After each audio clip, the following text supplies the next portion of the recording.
A menudo las personas suelen buscar apasionadamente, llegan a amar cosas que delante de Dios carecen de valor.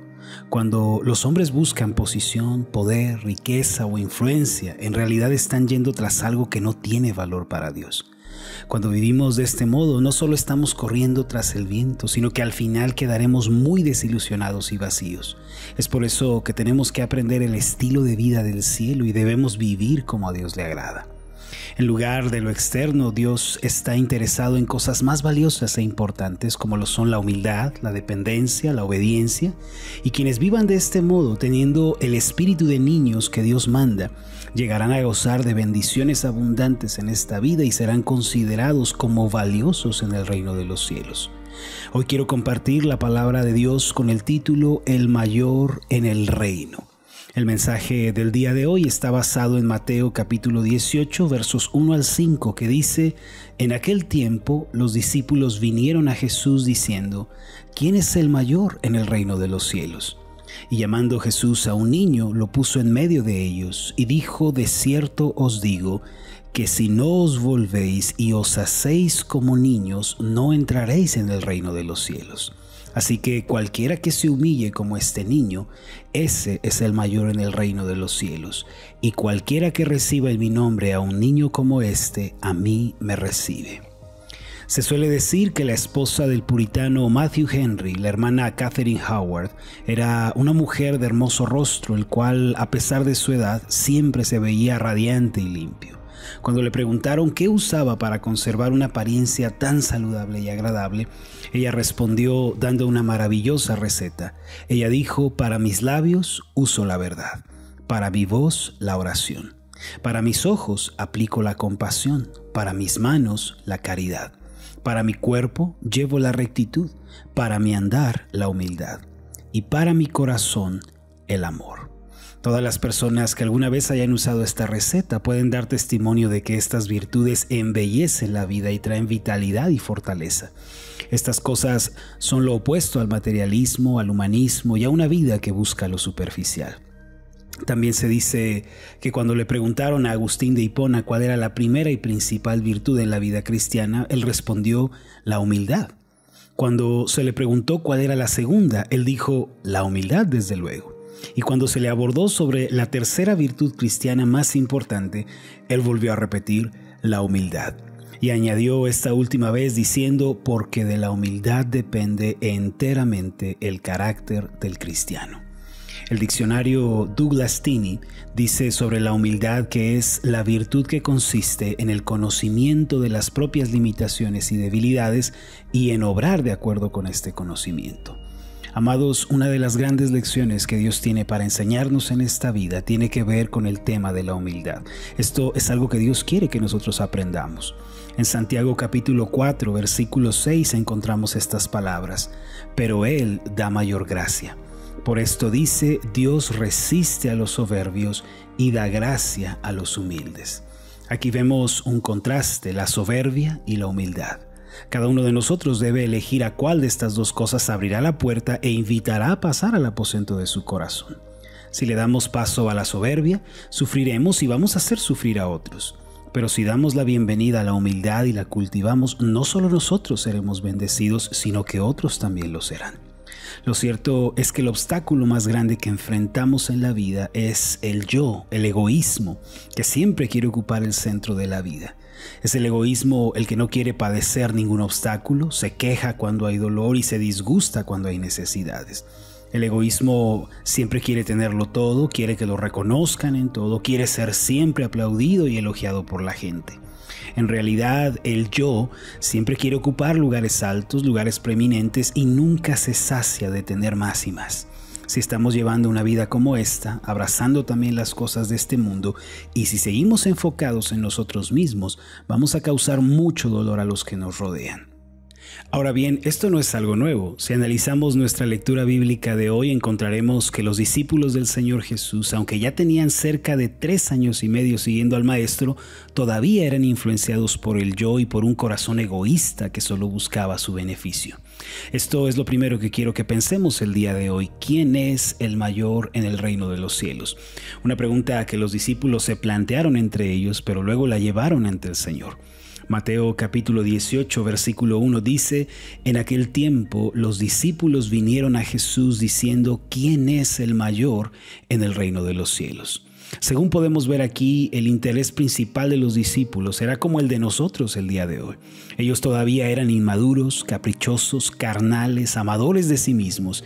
El Señor próximamente iba a ser crucificado, no faltaba mucho, pero ellos no dejaban de discutir quién tendría los lugares de importancia e influencia en el reino de Dios.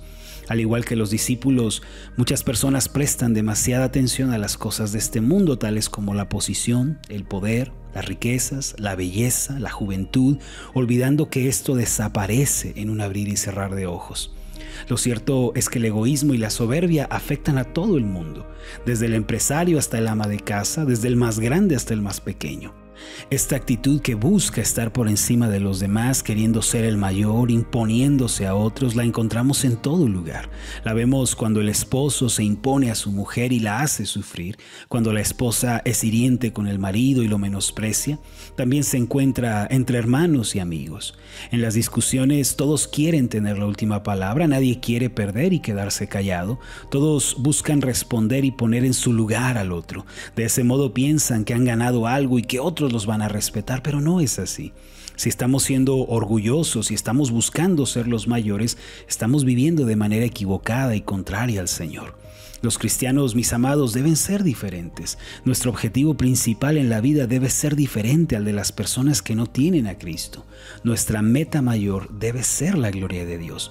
Colosenses capítulo 3, versos 1 y 2 dice así: Si pues habéis resucitado con Cristo, buscad las cosas de arriba donde está Cristo sentado a la diestra de Dios. Poned la mira en las cosas de arriba, no en las de la tierra. Los que han resucitado con Cristo, lo cual es otra manera de decir que han sido regenerados y que tienen vida espiritual en ellos, deben buscar las cosas de arriba, las cosas del cielo, esas cosas eternas donde está Cristo. Debemos buscar los intereses y las metas del cielo. El hecho de que Cristo se ha presentado en este pasaje como sentado a la diestra de Dios se refiere a que Cristo es el Rey, el soberano de la creación. Él está sentado en su trono de gloria y de poder. Buscar las cosas de arriba y poner la mira en ellas implica permitir que Cristo gobierne en nosotros, nos dirija y sea a quien seguimos y obedecemos. Por tanto, los verdaderos cristianos no se pasan la vida buscando qué pueden obtener de los demás, qué pueden sacar de otros o cómo pueden ocupar lugares de influencia y de posición. No, ellos dedican su vida a cosas diferentes, no dedican su vida a imponerse a los demás. En lugar de ello, invierten su vida pensando en cómo Cristo puede gobernar, cómo pueden someterse más a Él y cómo pueden permitir que Él se vea reflejado en su carácter, en sus comportamientos, en sus reacciones. Eso es poner la mira en las cosas de arriba. Lo que la gente quiere es ocupar lugares altos, ser atendidos y elogiados. Solo quieren exponerse a sí mismos y ser vistos, pero los hijos de Dios deben buscar los intereses del cielo y deben pasar su vida dejando que Cristo se refleje en ellos. Si seguimos las cosas de este mundo y nos abrazamos a la posición, al reconocimiento, a la influencia y hacemos de esto nuestra seguridad, al final quedaremos muy decepcionados. Recuerden que nada de esto, ni el reconocimiento, ni la posición, ni la influencia son para siempre. Ninguna rosa permanece roja por más de 100 días. Así, las cosas de esta vida son pasajeras y no duran para siempre. Una vez que hemos pensado en la actitud de los discípulos sobre la posición y el poder, ahora pensemos en la respuesta del Señor Jesús. Mateo 18, versos 2 y 3 dice así: Y llamando Jesús a un niño, lo puso en medio de ellos, y dijo: De cierto os digo, que si no os volvéis y os hacéis como niños, no entraréis en el reino de los cielos. Mientras los discípulos discutían y luchaban por saber quién ocuparía la posición más alta, el Señor llamó a un niño y lo puso en medio para darles una lección. Quizá el niño estaba allí en silencio, cohibido o sobrecogido por el momento, pero Jesús lo hizo sentir confiado y seguro. En aquel tiempo, en la sociedad judía, al igual que en nuestra sociedad antigua, la gente no respetaba ni tenía en alta estima a los niños ni a las mujeres. Los niños eran considerados inmaduros e imperfectos, nunca se destacaron como figuras significativas en la sociedad, y aún así el Señor llamó a un niño pequeño y con alegría lo puso en medio, donde todos pudieran verlo. Quizá los discípulos pensaron, bueno, ¿qué hace este niño aquí? Este ser de tan poca edad que no sabe nada de la vida, pero el Señor veía un gran valor en el corazón del niño. Ahora, ¿cuál es la característica de un niño? ¿Qué era lo que el Señor quería enseñar a la gente con esto? Bueno, los niños tienen cualidades bastante importantes para Dios y para su reino que no debemos pasar por alto. Los niños tienen una preciosa cualidad en ellos llamada inocencia. Otra manera de decirlo es que tienen pureza y limpieza en su corazón. Aunque ciertamente son pecadores, el pecado todavía no ha echado raíces tan profundas en ellos y por eso tienden a la inocencia. Los niños además carecen de malicia. Esta es una segunda cualidad que ellos tienen. No obran con malas intenciones, no planean hacer el mal. Al respecto, John Wesley solía decir que los niños no cavilan el mal y cuando uno de ellos ha comenzado a pensar en hacer maldades es porque ya ha dejado de ser un niño. Además de todo esto, los niños tienen una cualidad especial. Son rápidos para perdonar y para olvidar. Aunque alguien les haga algo, un amigo los maltrate, rápido lo olvidan y se reconcilian. Es decir, no guardan rencor por mucho tiempo, no saben cómo hacerlo. Recuerdo cuando trabajaba en nivel preescolar hace algunos años como instructor musical, nos daban un espacio de 30 minutos para el receso, para el recreo, donde los niños salían a correr, a jugar. Las jornadas laborales a menudo eran largas, pero esos 30 minutos eran un espacio para descansar y recrearse. En realidad era un tiempo que pasaba sumamente rápido. Y recuerdo que en esos 30 minutos, ¿cuántas cosas pueden pasar en 30 minutos? Los niños salían a jugar y en ocasiones se disgustaban, se peleaban, lloraban, pero antes de que terminaran esos 30 minutos, los mismos niños se reconciliaban, hacían las paces y volvían a jugar juntos. A ellos les tomaba no más de 20 minutos hacer las paces, reconciliarse. A veces a nosotros nos toma 20 años perdonar, 20 años superar la ofensa que nos hicieron. ¿Cuánto necesitamos ser como niños? Ahora, fue por esto que Jesús trajo a un niño delante de los discípulos. Ellos no luchan por alcanzar poder, influencia, posición. En su lugar mantienen inocencia, ausencia de malicia, saben perdonar. Por eso el Señor lo puso en el centro. Los discípulos buscaban posición y estar por encima de los demás, pero habían olvidado lo más importante en la vida. ¿Qué es? La humildad. Los historiadores dicen que esta palabra, humildad, no aparece con mucha frecuencia en los escritos antiguos de los romanos. Es decir, en el Imperio Romano la humildad era tenida en poco y había sido olvidada por muchos. El único lugar en donde aparece esta palabra repetida decenas de veces es en los escritos de un romano judío de nombre Saulo de Tarso. Es en el Nuevo Testamento, este escrito de los más antiguos, en que la palabra humildad aparece en reiteradas ocasiones y es presentada como una virtud que se debe buscar. Colosenses 3:12 dice: vestíos pues como escogidos de Dios, santos y amados, de entrañable misericordia, de benignidad, de humildad, de mansedumbre y de paciencia. Solo el cristiano resalta la importancia de la humildad y nosotros debemos poner nuestros ojos en ello, debemos buscar la compasión. Aquí en nuestro texto del día de hoy, que es Mateo 18, hay una palabra bastante importante. Es la palabra volvéis. Mateo 18:3 dice: y dijo: de cierto os digo que si no os volvéis y os hacéis como niños, no entraréis en el reino de los cielos. Esta palabra volvéis denota el cambio de rumbo. En otras palabras, se refiere al arrepentimiento. Uno se tiene que arrepentir de su vida egoísta, de su vida buscando cosas vanas y pasajeras, y debe volverse de todo corazón a Dios para ser como un niño. Nos tenemos que volver de nuestros malos caminos, mis amados. Ser orgullosos, arrogantes, egoístas, ventajosos, soberbios, la lista sigue, es algo pecaminoso y debemos arrepentirnos de ello. El Salmo 119:59 dice así: consideré mis caminos y volví mis pies a tus testimonios. Lamentaciones 3:40 señala: escudriñemos nuestros caminos y busquemos y volvámonos a Jehová. Amados, si queremos entrar en el reino de los cielos, necesitamos volvernos de nuestros caminos equivocados. Debemos abandonar esos caminos de perversidad y entrar en el camino de la vida. Hay que tomar el camino del reino de los cielos. Una historia cuenta que el príncipe heredero de la corona de Inglaterra en su juventud, cuando tomaba clases con una maestra, solía ser prepotente este joven, solía ser arrogante, y la maestra, enfadada, le exigía un poco más de respeto. Entonces el muchacho, en cierta ocasión, ignorando las palabras de la mujer, tiró los libros al suelo y se echó para atrás como si fuera a dormirse en mitad de la clase. La maestra salió del cuarto de estudio y fue a presentar el caso al padre del príncipe, es decir, al rey, quien vino al momento y ordenó al joven príncipe que pidiera perdón a su maestra. El joven, todavía con arrogancia, puesto en pie, dijo: «Padre, ¿acaso olvidas que yo he de ser un día el rey de toda Inglaterra?». A lo que el padre le respondió: «No lo olvido, hijo mío. Por eso te mando por segunda vez que pidas perdón a tu maestra y cambies tu actitud. Porque el que ha de ser rey mañana debe aprender a ser humilde hoy. Y el que ha de regir mañana debe aprender a obedecer hoy». Hermanos, la humildad es el centro de la vida cristiana. Debemos volvernos y hacernos como niños. El Señor Jesús concluye esta asombrosa lección de vida para los discípulos con las siguientes palabras en Mateo 18, 4 y 5.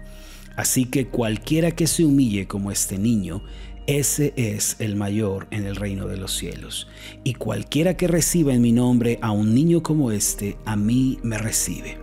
Si hay alguien que se humille, hermanos míos, abandonando el orgullo, la soberbia, la búsqueda de cosas vanas, poniendo los ojos en el Señor y amando con todo su ser su palabra, ese será reconocido por Dios y tenido por grande en el reino de los cielos. Nosotros tenemos que decidir si nuestra vida estará vacía o será llena de la gracia de Dios. Si somos arrogantes y egoístas, nuestra vida estará vacía. Pero si optamos por la humildad y somos como niños, Dios nos va a dar su favor. Quizá debamos hacer una aclaración de que Jesús no nos está invitando a ser infantiles e inmaduros. Ese no es su ejemplo. Una cosa es volverse como niño y otra es quedarse niño. Una cosa es tener el espíritu de un niño y otra muy diferente es ser un infantil. Debemos ser como niños en el sentido de la humildad y la inocencia. Ahora bien, Jesús dice que los que reciben a un niño como este, a Él lo están recibiendo. ¿Qué quiere decir esto? Permítanme terminar con esta explicación. A lo largo de nuestra vida vamos a encontrar gente que ha decidido obedecer a Jesús y que han querido humillarse. Ante los ojos del mundo, ellos van a ser calificados como tontos, como necios o como ignorantes incluso, pero nosotros debemos recibirlos, debemos apreciarlos y amarlos. Debemos estar del lado de los que tienen un corazón humilde. Cada vez que tengamos frente a nosotros una persona que elige el camino de la humildad, que elige seguir los pasos de Jesús, en lugar de abuchearla o menospreciarla, debemos recibirla, debemos amarla y apreciarla, pues Cristo está obrando en ella. Aceptar a tales personas, celebrar sus esfuerzos, es aceptar a Cristo. La gente pasa mucho tiempo buscando cosas que carecen de valor delante de Dios. Sin embargo, los cristianos deben buscar las cosas de arriba, dejando que Cristo gobierne sus pasos y dirija su camino. Se nos manda, en lugar de buscar posición y poder, ser como niños, tener un espíritu humilde, inocente, que no tiene malas intenciones. Si hacemos esto, mis amados, vamos a ser apreciados por el Señor. Solo los que tienen un corazón como el de un niño y dependen de Cristo, tienen parte en el reino de los cielos. Es decir, el reino de Dios es para los humildes, para los que se deshacen de toda mala intención y buscan que Cristo gobierne sus vidas. Vamos a hacer una oración.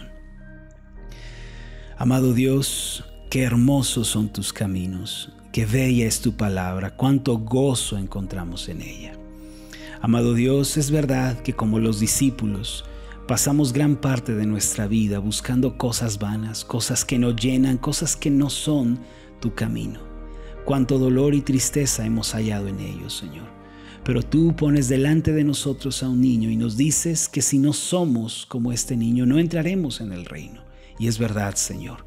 Tu reino es para los que tienen un corazón humilde, sencillo, sin mala intención. Por lo tanto, te pedimos en el nombre de tu Hijo Jesús, que por medio del Espíritu Santo y por el poder de tu palabra, operes un cambio en nuestro interior. Transfórmanos, Jesús, de manera que podamos vivir como es digno de ti, pues queremos ser parte de tu reino. A partir de ahora, Señor, cuando encontremos a una persona que tiene el espíritu de un niño, que es humilde, que busca hacer tu voluntad, no lo tendremos en poco, sino que lo recibiremos, lo imitaremos también, oraremos por él, porque así, Señor, te estaremos recibiendo a ti. Gracias te damos, amado Padre, en el nombre de Jesús. Amén y amén.